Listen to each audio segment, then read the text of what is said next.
वो हमें दे, मैं आपको गारंटी करता हूं कि हम एक्शन लेंगे और एक्शन इसलिए नहीं। কারাগারে বসেই এবার যুদ্ধের দামামা বাজিয়ে দিলেন ইমরান খান। তার ভাষায় এই শাহবাজ সরকারকে আমরা অবৈধ মনে করি, কিন্তু পাকিস্তান যখন হুমকির মুখে তখন সবাই এক। খানকে কারামুক্ত করার উদ্যোগ নিয়েছে পাকিস্তান সরকার। দেশটির সব রাজনৈতিক দল ভারত বিষয়ে এক ছাতার নিচে থাকলে উল্টো চাপে ফেলা যাবে মোদী সরকারকে, এমনটাই ভাবছেন দেশটির নীতি নির্ধারকরা। ভাই রে, কি ট্রেইলারটা দেখাইলো, ভারতের চেয়ে কয়েকগুণ শক্তিশালী, একের পর এক ধাসু টাইপের অ্যাকশন দেখিয়ে দিয়েছে জাস্ট গত 24 আওয়ার্সে। মাই খাবো কিন্তু আওয়াজ হবে না।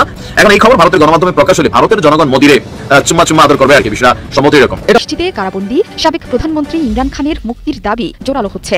সমর্থকরা মনে করছেন ইমরান খানের এক ডাকেই সমগ্র দেশবাসীকে ভেদাভেদ ভুলে একসাথে করতে পারেন। শুধু তাই নয়, ভারতের বিজেপি সরকারের ক্রমাগত হুমকি ধমকি আর যুদ্ধের প্রস্তুতির মধ্যে ইমরান খানকে মুক্তি দিয়ে এই বিপ্লব লাইন অফ কন্ট্রোল পেরিয়ে আন্তর্জাতিক সীমান্ত পেরিয়ে ভারতের ভিতর ঢুকে পড়েছে। ভারতের অহংকার ফ্রান্সের রাফায়েল বিমান বাহিনীর ভয়ে পালিয়ে গেল। ভারতকে টেক্কা দিলেন ডক্টর মোহাম্মদ ইউনূস।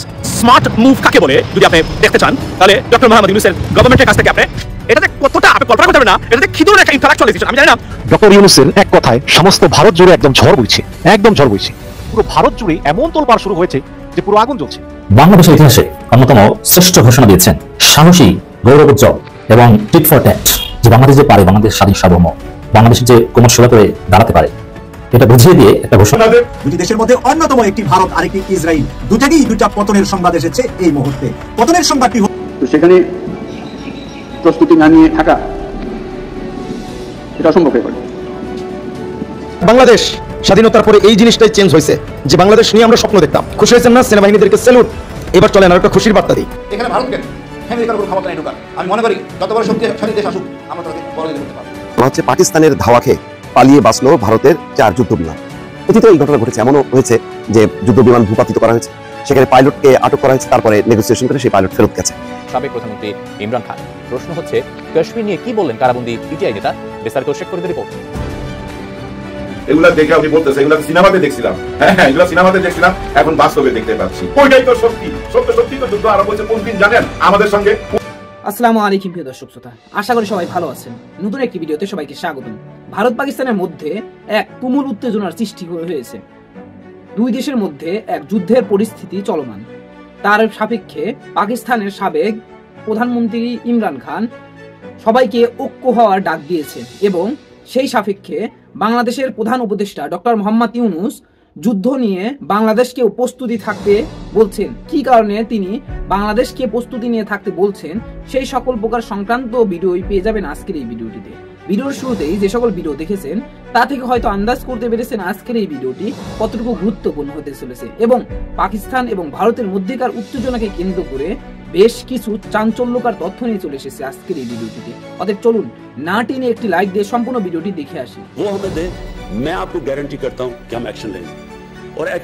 কারাগারে বসেই এবার যুদ্ধের দামামা বাজিয়ে দিলেন ইমরান খান। তার ভাষায় এই শাহবাজ সরকারকে আমরা অবৈধ মনে করি, কিন্তু পাকিস্তান যখন হুমকির মুখে তখন সবাই এক। কাশ্মীরের পেহেলগামে হামলার পর ভারত যখন পাকিস্তানকে সরাসরি দোষারোপ করছে, তখন এ বিস্ফোরক মন্তব্য যেন ভারতের জন্য স্পষ্টই এক সতর্ক বার্তা। 30 এপ্রিল এক্স অ্যাকাউন্টে দেওয়া পোস্টে ইমরান খান বলেন, দেশের অভ্যন্তরে আমাদের যতই মতবিরোধ থাকুক, যুদ্ধের বিরুদ্ধে গোটা পাকিস্তান আজ একতাবদ্ধ। এ সময় কাশ্মীরিদের প্রতি সমবেদনাও জানান তিনি। বলেন, কাশ্মীরের মানুষের ওপর নিপীড়ন বেড়েছে, এ কারণেই কাশ্মীরিদের স্বাধীনতার আকাঙ্ক্ষা এখন আরও বেশি। পেহেলগামে হামলার পর কূটনৈতিকভাবে কড়াকড়ি শুরু করেছে নয়াদিল্লি। এমনকি 1965 সালের সিন্ধু পানি চুক্তিও বাতিল করে দিয়েছে দেশটি। এরপরই দুই দেশের সীমান্ত জুড়ে শুরু হয় উত্তেজনা। দুই দেশের নিয়ন্ত্রণ রেখায় দুই গোলাগুলির খবরও পাওয়া গেছে স্থানীয় গণমাধ্যম সূত্রে। ভারতের সেনা প্রস্তুতি চলছে সর্বোচ্চ পর্যায়ে। বিমান, ট্যাঙ্ক, নৌঘাঁটি সক্রিয়। সোশ্যাল মিডিয়ায় ছড়িয়ে পড়েছে জওয়ানদের যাত্রা, রসদ পরিবহন আর যুদ্ধজাহাজের ভিডিও। বসে নেই পাকিস্তানও। দেশটির সেনাপ্রধানের পক্ষ থেকে বার্তা এসেছে, ভাবখানা এমন যেন শুধু চেয়ে চেয়ে দেখার জন্য তো পারমাণবিক অস্ত্র বানায়নি। সীমান্তের ড্রোন ধ্বংস, যুদ্ধ প্রস্তুতি আর দেশের জনগণের ঐক্য সব মিলিয়ে ইসলামাবাদ জানিয়ে দিচ্ছে, যদি একবার হামলা হয় তাহলে ইতিহাসে লেখা থাকবে এমন জবাব হবে। অর্থনীতিতে পিছিয়ে থাকা ছোট আকারের পাকিস্তান কি ভারতের মতো শক্তিশালী প্রতিপক্ষকে আদৌ ঠেকাতে পারবে? এই প্রশ্নের উত্তর সময়ই বলে দেবে। তবে যুদ্ধ যদি শুরুই হয় তবে তার ফল ভালো হবে না বলেই ধারণা বিশ্লেষকদের। তাদের আশঙ্কা, যুদ্ধ শুরু হলে তা আর শুধু ভারত পাকিস্তানের ভেতরে সীমাবদ্ধ থাকবে না, তাতে জড়িয়ে পড়তে পারে চীন, রাশিয়া, এমনকি যুক্তরাষ্ট্রও। বিশেষ করে চীন বহুদিন ধরেই ভারতের সঙ্গে দ্বন্দ্বে জড়িয়ে আছে, আবার পাকিস্তানের পুরনো মিত্র। বহু বছর ধরে অস্ত্র, বিমান ও প্রযুক্তি দিয়ে শক্তিশালী করেছে পাকিস্তানকে। তাই পাকিস্তানের কাঁধে বন্দুক রেখে এবার সুযোগ পেলে চীন যে ঝাঁপিয়ে পড়বে সেই শঙ্কা অমূলক নয়। ফলে প্রশ্ন থেকেই যায়, সত্যি কি 36 ঘন্টার মধ্যে উপমহাদেশ ঢুকে পড়বে যুদ্ধের অন্ধকারে? কারাগার থেকে ইমরান খানের এই উচ্চারণ কি নিছক রাজনৈতিক ভাষ্য, নাকি যুদ্ধের নতুন অধ্যায়ের শুরু? অনেকের মতো আমিও যুদ্ধবিরোধী মানুষ। পৃথিবীতে যুদ্ধ হোক এটা আমরা কামনা করি না। যুদ্ধ প্রস্তুতি অনেক সময় যুদ্ধের দিকে নিয়ে যায়, কাজে যুদ্ধ প্রস্তুতি সম্বন্ধেও এটা ঘোরতর আপত্তি। কিন্তু এমন বিশ্বে আমরা বাস করি, প্রতিনিয়ত যুদ্ধের হুমকি আমাদের ঘিরে থাকে। তো সেখানে প্রস্তুতি না নিয়ে থাকা এটা অসম্ভব হয়ে পড়ে। এখন আমরা যখন কথা বলছি তখন আমাদেরই কাছে ভারত পাকিস্তান যুদ্ধ হই হই অবস্থার মধ্যে রয়ে গেছে। সকালের খবরে দেখলাম হয়তো গুজব যে আজকেই শুরু হয়ে যাবে যুদ্ধ। এরকম পরিস্থিতিতে আমরা বাস করি। তো কাজেই এই পরিস্থিতির মধ্যে প্রস্তুতি না নেওয়াটা আত্মঘাতী, এবং প্রস্তুতি নিতে হলে আধা-আধি প্রস্তুতির কোনো জায়গা নেই। এটা এমন এক পরিস্থিতি, জয়ই তার একমাত্র অপশন, পরাজয় এখানে কোনো অপশন হতে পারে। কাজে আমাদের যে প্রস্তুতি, সেই প্রস্তুতি কত উচ্চ পর্যায়ে আমরা নিতে পারি সেটার চেষ্টা আমাদের থাকতেই হবে। কিন্তু আজকাল যুদ্ধ এত ব্যয়বহুল একটা ব্যাপার, আর আমাদের অর্থনীতি এমন দুর্বল অবস্থায় আছি। এমনিতেই বাংলাদেশ মজবুত অর্থনীতি হয়ে গড়ে উঠতে পারেনি, তার মধ্যে বিগত সরকারের যথেচ্ছাচারের কারণে যা ছিল তাও লুটপাট হয়ে গেছে। এই পরিস্থিতিতে আমাদের সামগ্রিক স্ট্র্যাটেজি ঠিক করতে হবে, শান্তির দিকে আমাদের হাত বাড়িয়ে রাখতে হবে সবসময়, কিন্তু প্রস্তুতিতেও থাকতে হবে। এই পরিস্থিতিতে আপনাদের সঙ্গে দেখা করে, আপনাদের আজকের মহড়াগুলো দেখে খুবই ভালো লাগলো। এগুলো আমরা সিনেমাতে দেখি, বাস্তবে দেখার খুব একটা সুযোগ হয় না। আজকে আপনাদের কারণে সেটা বাস্তবে দেখলাম। যারা এর পেছনে এটাকে এত সুন্দরভাবে করার জন্য, নিখুঁতভাবে করার জন্য চেষ্টা করেছেন, তাদের সবার জন্য আমরা ধন্যবাদ জানাচ্ছি। জোরে হাত তালিয়ে দিয়ে আমরা একটা ধন্যবাদ জানাই। এতে আমাদের সাহস বাড়ে, শুধু যুদ্ধের সাহস না, এটা তো সাহস বটেই যে আমাদেরই ছেলে মেয়েরা এরকম দুর্দান্তভাবে প্রস্তুতি নিতে পারে, কঠিন সমস্যার মোকাবেলা করতে পারে। এটা দেখে বুক ভরে যায়। আমরা যারা আজকে বাইরের থেকে আসলাম, আমি নিশ্চিতভাবে বলতে পারি তাদের সবার বুক ফুলে গেছে যে আপনাদের কৃতিত্ব দেখে, আপনাদের নিখুঁত ম্যানুভারিং দেখে। মানে আমরা যতদূর জানি বা ক্যালকুলেশন বলছে যে ভারত পাকিস্তানের তুলনায় বেশ কয়েকগুণ সামরিক দিক থেকে শক্তিশালী। আপনি যদি একদম মানে ক্যালকুলেশন করে দেখেন, একদম 1 1 2 3 এরকম করে, তাহলে পাকিস্তানের তুলনায় ভারতের সেনাবাহিনী 5 গুণ। সামরিক ইকুইপমেন্ট, যুদ্ধজাহাজ, যুদ্ধ বিমান, পারমাণবিক সাবমেরিন, এর পাশাপাশি আপনি রণতরী, বিমানবাহী রণতরী, এগুলো হিসাব করলে পাকিস্তানের অনেকটা ধারে কাছে নেই। কিন্তু পাকিস্তানের কাছে আসলে তলে তলে কি আছে, বা পাকিস্তানি সেনাদের মনোবল দেখলে মনে হয় যে ভারতের চেয়ে কয়েকগুণ শক্তিশালী। একের পর এক ধাসু টাইপের অ্যাকশন দেখিয়ে দিয়েছে জাস্ট গত 24 আওয়ার্সে। আমরা একটু আগে নিউজটা দিয়েছিলাম যে ভারতের অত্যাধুনিক প্রযুক্তির রাফাল যুদ্ধ বিমানকে পাকিস্তানি সেনারা আকাশ থেকে ধাওয়া করেছে। এরপরে খবর আসলো আস্ত চেকপোস্ট ভারতের গুড়িয়ে দিয়েছে পাকিস্তানি সেনারা, এমনকি এ নিয়ে উত্তেজনা ছড়িয়ে পড়েছে। ভারতের জনগণের মধ্যে ক্ষোভ যে আমাদের সেনাবাহিনী কি ফিল্মের মধ্যে শুধুমাত্র হিরোইজম ধারণ করে, প্র্যাকটিক্যালি তারা কি করে, নাকি শুধু বাংলাদেশের সাথে সীমান্তে পারে। দর্শক, পাল্টা হামলায় ভারতের একটি চেকপোস্ট গুড়িয়ে দিয়েছে পাকিস্তান। কিয়ানি এবং মোগুল সেক্টরে গুলি বিনিময় হয়েছিল, এর জবাব দিয়েছে ইসলামাবাদ। পাকিস্তানের গণমাধ্যম জিও নিউজের এক প্রতিবেদনে বলা হয়েছে যে ভারতের সীমান্ত আগ্রাসনের কঠোর জবাব দিয়েছে পাকিস্তান। বিনা উস্কানিতে নিয়ন্ত্রণ রেখায় গুলি বর্ষণ শুরু করে ভারত। আর এই ভারতের মানে গুলিবর্ষণের যে সীমান্তগুলো সেটা হচ্ছে কিয়ানি এবং মঙ্গল সেক্টর, যেখানে হালকা অস্ত্র ব্যবহার করেছিল ভারত। তবে পাকিস্তানি সেনাবাহিনী শক্তভাবে পাল্টা জবাব দেয় এবং ভারতীয় বাহিনীকে উপযুক্তভাবে মোকাবেলা করে। প্রতিবেদনটি বলছে যে পাকিস্তান সেনাবাহিনীর কার্যকর প্রতিক্রিয়ায় শত্রুপক্ষের একাধিক চেকপোস্ট ধ্বংস হয়ে গেছে। তবে মজার বিষয় হচ্ছে এই নিয়ে ভারতের গণমাধ্যম কোনো প্রতিবেদন করেনি। এখন কেন? দেখেন, যখন কোনো যুদ্ধ চলমান থাকে দুই দেশের মধ্যে, আপনি যেমন ধরেন ইসরায়েল এবং প্যালেস্টাইন বা লেবানন যুদ্ধেও নেতানিয়াহু বা ইসরায়েল সরকারের একটা নির্দেশনা থেকে গণমাধ্যমগুলোর উপর, কেন ওই নিউজ প্রকাশ করবে না যেটাতে জনগণ আমাদের প্রতি বিগড়াই যাবে, সরকারের প্রতি বিগড়াই যাবে, অথবা সেনাবাহিনীর প্রতি আস্থা হারাবে। শত্রু দেশ এটা নিয়ে আনন্দ করবে, মিত্র শক্তিরা মনে করবে আমরা পোতাই গেছি, সো মাইর খাবো কিন্তু আওয়াজ হবে না আর কান্না করতে হবে। এরকম মানে চিল্লান দেওয়া যেত না। বিষয়টা কিরকম হয়ে গেল? মানে আমি একটু আশ্চর্য হচ্ছে আর কি, যে জায়গাতে যে মনোবল, এই মনোবলের ইস্যুতে ভারতের সিনেমা দেখলে মনে হয় চারি বাবারে বাবা, কিসের আমেরিকা, কিসের জার্মানি, কিসের রাশিয়া, মানে ভারতীয় সেনা অফিসার, কমান্ডো অফিসাররা কোন লেভেলে খেলে আমরা বিভিন্ন সময় শুনছি। কিন্তু এই গত 6 দিনে যতগুলো জায়গায় পাকিস্তান ভারতের মধ্যে পাল্টাপাল্টি হামলা হয়েছে, গুলি বিনিময় হয়েছে, প্রতি ধাপেই পাকিস্তান 2 ধাপ এখনো আগানো। এখন এই খবর ভারতের গণমাধ্যমে প্রকাশ হলে ভারতের জনগণ মোদিরে চুম্মা আদর করবে আর কি, বিষয়টা সম্ভবত এরকম। তবে পাকিস্তানের এই নিউজ নিয়ে এখন কিন্তু ভারতের তরফ থেকে আমরা কোনো পাল্টা প্রতিক্রিয়া পাইনি, বাট খেলা জমছে। ভারতকে টেক্কা দিলেন ডক্টর মোহাম্মদ ইউনূস। এবং স্মার্ট মুভ কাকে বলে যদি আপনি দেখতে চান, তাহলে ডক্টর মোহাম্মদ ইউনূসের গভর্নমেন্টের কাছ থেকে আপনি ভবিষ্যৎ মানে পলিটিশিয়ান যারা আছেন তারা, যে বিষয়টা আমি বারবার বলছিলাম যে গভর্নমেন্টের ইন্টালেকচুয়ালিটিটা হচ্ছে সবচেয়ে বড় ইম্পর্টেন্ট, এবং competency and intellectuality, this are the key things for our politicians or head of states or governments official, ladies and gentleman. তার মধ্যে একটা জিনিস আমি আজকে আপনাদেরকে মনে করিয়ে দিতে চাই, যে আমি surprise and so happy to see that সুতা আমদানি নিষিদ্ধ করেছেন কোন জায়গা থেকে? মানে নিষিদ্ধ করেছেন ভারত থেকে, সুতা আমদানি নিষিদ্ধ করেছেন আমাদের আপনার সরকার, রাইট?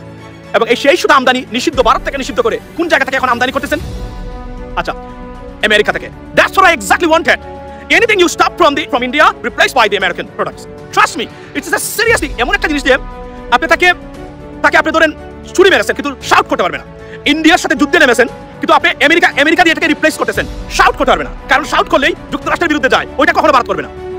এটাতে কতটা আপনি কল্পনা করতে পারবেন না, এটাতে কি ধরনের একটা ইন্টালেকচুয়াল ডিসিশন। আমি জানি না সরকার এটা ইচ্ছাকৃতভাবে করে, আই স্ট্রংলি বিলিভ দ্যাট ইচ্ছাকৃত। এই কথাগুলো বারবার বলছিলাম, মানে চেষ্টা করবেন দাম বেশি দিয়ে হলেও আমেরিকা থেকে আনার জন্য। ওয়াই? বিকজ আমাদের বিরুদ্ধে যে ষড়যন্ত্র হচ্ছে বর্তমানে, আপনার এই ভারত কেন্দ্রিক যে ষড়যন্ত্র হচ্ছে, সেটাকে ট্যাকল দেওয়ার জন্য আমেরিকান ইনভেস্টমেন্ট এবং কানেকশন উইথ ইউএস ইনভেস্টর্স ও কোম্পানিজ ও উইথ গভর্নমেন্ট ইজ পিভটাল। কারণ কি ভারত এখানে নাক গলাবে না, এটা নিয়ে বাড়াবাড়ি করবে না। আপনি দেখেন সুতা প্রায় $2 বিলিয়ন মানে লস করেছেন সুত কটন ব্যবসায়ী যারা ইন্ডিয়া, তারা, because Bangladesh stopped buying cottons from India, right? Replacing by the United States. এবং গতকালকে দেখলাম যে আমেরিকান আপনার চার্জ অ্যাফেয়ার্স উনি বলছেন এবং বিজনেসম্যান রাষ্ট্রে, that's what exactly I want, emphasize on American products। তখন কি হবে? যে কোন ধরনের ষড়যন্ত্র, যে কোন ধরনের অবরোধ, স্যাংশন থেকে মুক্ত থাকতে গেলে সেফ, এটা কিভাবে আমরা এটা শিখতে পারি? আমরা সাউদির কাছ থেকে শিখতে পারি, আমরা কাতারের কাছ থেকে শিখতে পারি, আমরা আপনার ইউনাইটেড আরব আমিরাতের কাছ থেকে শিখতে পারি। দেখেন তারা সবকিছুর পরে তারা আমেরিকাতে ইনভেস্ট করতে যাচ্ছেন, তারা অর্থাৎ কত ট্রিলিয়নস অফ ডলার আমেরিকাতে, এই 3টা কান্ট্রি মানে আরব কান্ট্রি মিলে। ওয়াই? বিকজ এটা স্যাংশন প্রোটেক্টেড, যে কোন ধরনের অভিযোগ, মানবতা, হিউম্যান রাইটস ভায়োলেশন, সৌদি আরবের বিরুদ্ধে ট্রাম্প অ্যাডমিনিস্ট্রেশন জীবনে তুলবে না, এটা মনে রাখবেন। ওয়াই? বিকজ তাদের বিরুদ্ধে কোন পদক্ষেপ নিতে গেলেই তাদের দেশের যে ইনভেস্টমেন্টটা সেটা ক্ষতিগ্রস্ত হবে, ব্যবসা এবং দেশের লাভ কেউ মানে হারাতে চায় না। Therefore it is protected. This is called smart move and intellectuality in terms of governing or conducting day by day business of a country. আমি এই জিনিসটাই চেয়েছিলাম সরকারের কাছ থেকে, সরকার এটা করেছে। আজকে আপনার অর্থ সচিব মানে ডক্টর সালেহ আহমেদ উনি কি বলেছেন আপনি দেখেন, উনি 3টা জিনিস বলেছেন, যে প্রত্যেকটা জিনিস উনি আমেরিকা থেকে আপনার রিপ্লেস করবেন। একটু আগে উনি বলেছেন, একটু আগে আমি এটা পরে আসলাম, আপনার আমি বলে গেলাম 3টা গঠনের বাইরে। একটু আগে আমি দেখলাম ডক্টর বলেছেন যে আমেরিকান ইনভেস্টমেন্টের আগ্রহ প্রকাশ করেছে এবং তাদের সাথে একটা চুক্তি হতে যাচ্ছে, যেগুলো America. I am so happy to see that. Why? আবার বলছি, যত বেশি আমেরিকান ইনভেস্টমেন্ট এদেশে নিয়ে আসবেন বা আপনি ইনভেস্ট করবেন ইনটু দি ইউনাইটেড স্টেটস, অথবা তাদের কাছ থেকে আপনি পণ্য কিনবেন, তত বেশি কিন্তু আপনি you are protected by the US government. কারণ কি ওখানে তারা কখনোই হাত দিবে না, বিকজ সিরিয়াস ইনভেস্টমেন্ট ওই জায়গাতে আছে। এটা মাথায় রাখতে হবে এবং এই স্মার্ট মুভটা ট্যাকল করতে হবে, লেডিস এন্ড জেন্টলম্যান। সেনাপ্রধান মিস্টার ওয়াকারুজ্জামানের প্রজেক্ট, তার চেষ্টা, এফোর্ট ব্যর্থ করে দিচ্ছে প্রফেসর ডক্টর মোহাম্মদ ইউনূস সরকার। তারা একটা প্রজেক্ট ধরা খাচ্ছে, নতুন প্রজেক্ট নিচ্ছে। মানে ইন্ডিয়ার অ্যাসাইনমেন্ট বাস্তবায়ন করা এটা তার জন্মের দোষ, এটা করছেন, করে যাচ্ছেন, অ্যাজই করবেন, থামবে না। ওয়াকার এবং চুপ্পু এই দুজনকে আমাদের নজরে রাখতে হবে। কিন্তু আমাদের আস্থার জায়গা প্রফেসর ডক্টর মোহাম্মদ ইউনূস সরকার, তিনি আছেন বলে ওয়াকার না, ওরকম 100 ওয়াকার মিলেও কিছু করতে পারবে। এই জায়গাটা একটা গুরুত্বপূর্ণ তথ্য আমাদের জানা দরকার। আমরা বারবার বলছি, আমরা দেখিয়ে দিচ্ছি হাতে কলমে, এই মিডিয়াগুলোকে পূর্ণরূপে ফিরিয়ে দিচ্ছে ওয়াকারের দোষরা। এবং নিয়োগ বাণিজ্য বা নিয়োগগুলোতে হস্তক্ষেপ করছে ওয়াকারুজ্জামান, কোথায় কে নিয়োগ পাবে অনেক কিছু ঠিক করে দিচ্ছে ওয়াকার বা ওয়াকারের লোকজন, ডিজিএফ, সেনাবাহিনী। অনেক সিভিল অ্যাডমিনিস্ট্রেশনের নিয়োগগুলো সেনাবাহিনী হস্তক্ষেপ হচ্ছে, অথচ এটা কোনো 111 গভর্নমেন্ট না, মিলিটারি ব্যাকড কোনো গভর্নমেন্ট না। তো রিফাইন্ড আওয়ামী লীগ প্রজেক্ট নিয়ে অনেক ধরা পড়েছে, এটা নেত্র নিউজকে দেওয়া আইসিপির এক বিবৃতিতে ধরা পড়েছে, স্বীকার করেছেন যে এটা নিয়ে কথা হয়েছে, সেটা নিয়ে আমরা অনেক আলোচনা করেছি। এখন আবার মিডিয়াগুলো পুনরূপে ফিরে যাচ্ছে, আওয়ামী লীগকে নর্মালাইজ করার চেষ্টা করছে। তো দর্শক, ওয়াকারুজ্জামানের একটা চেষ্টা, একটা প্রজেক্ট হচ্ছে যে আওয়ামী লীগের লোকজনের বিচার ঠেকানো। ভারত ওয়াকারুজ্জামানকে অ্যাসাইনমেন্ট দিয়েছে যে এই বিচার যাতে না হয় এবং নেতারা যেন ধীরে ধীরে জামিন পাওয়া শুরু করে, সেই ব্যবস্থা করে।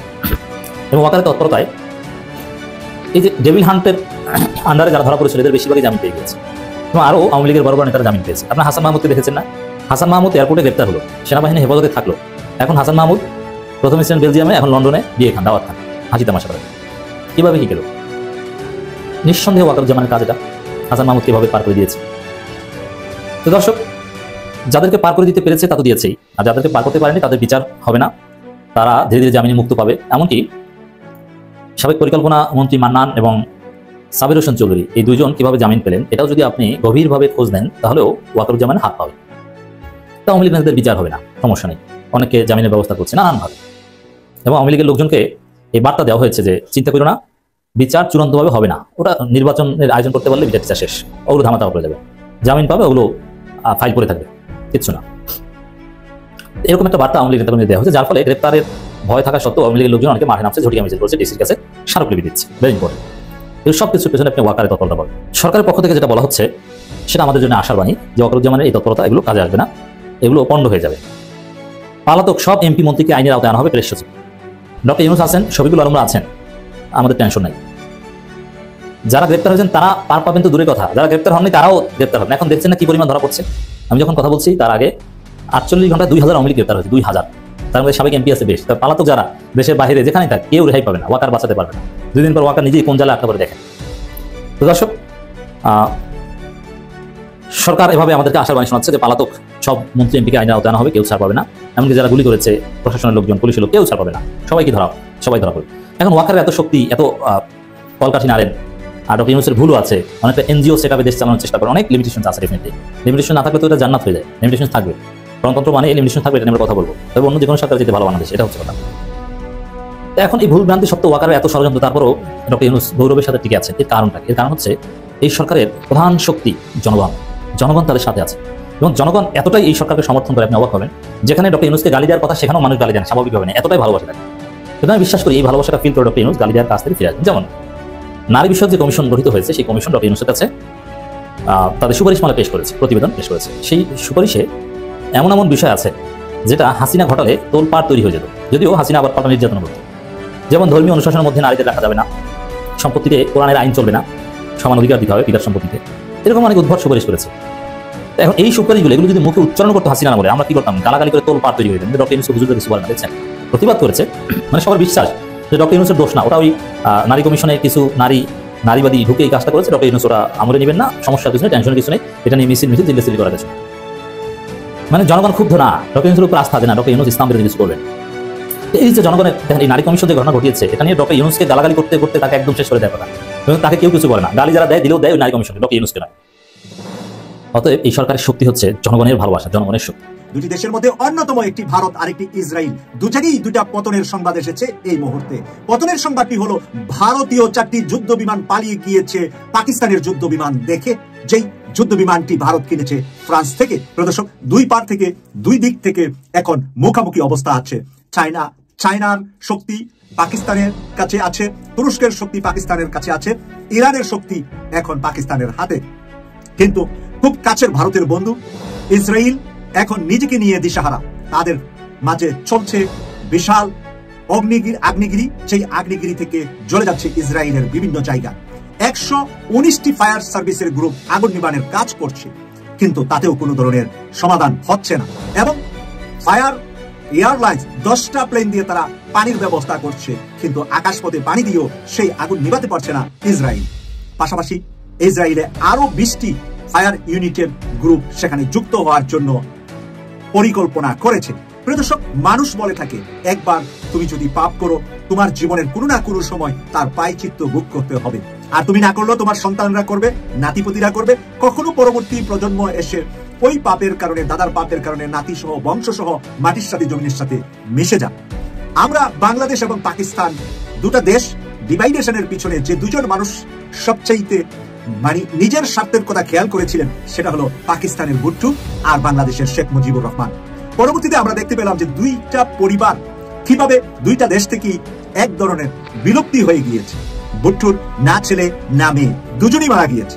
ভুট্টোর মেয়ে মারা গেছে আততায়ীদের গুলিতে, ভুট্টোর ছেলেকেও তার মেয়েই মেরে ফেলেছে বলে কথা আসছিল যখন বেনজির ভুট্টো পাকিস্তানের প্রধানমন্ত্রী ছিলেন। তার আপন ভাইকে হত্যার পিছনে তারই হাত আছে বলে মানুষ তখন বলেছে। তখন সেই কথাগুলো তখনকার সময়ে নিউজে এসেছে। প্রিয় দর্শক, আর শেখ মুজিবের পরিবার সহ কিভাবে ধ্বংস হয়েছে আপনাদের সকলের জানা আছে। আর বর্তমান সময়ে সর্বশেষ যে দুটা মেয়ে ছিল, এখন এই দুটা মেয়ে নয়, মেয়ের ঘরে আরো যে 5 জন শেখ মুজিবের বংশধর আছে, নাতি নাতনি আছে, তারাও এখন বাংলাদেশ সহ আন্তর্জাতিক বিভিন্ন আইনের কাঠগড়ায় বিভিন্ন দেশে। আমি আশা করি সম্পূর্ণ ভিডিওটি দেখেছেন এবং ভারত পাকিস্তান এর এই পরিস্থিতি নিয়ে আপনার কি মতামত অবশ্যই কমেন্ট বক্সে জানিয়ে যাবেন। ভিডিওটি ভালো লেগে থাকলে শেয়ার করতে ভুলবেন না।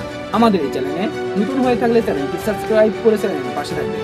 আর যারা ইতিমধ্যে চ্যানেলটি সাবস্ক্রাইব করেছেন তাদেরকে অসংখ্য ধন্যবাদ। দেখা হবে নতুন কোনো ভিডিও নিয়ে। ততক্ষণ সবাই সুস্থ থাকবেন। আল্লাহ হাফেজ।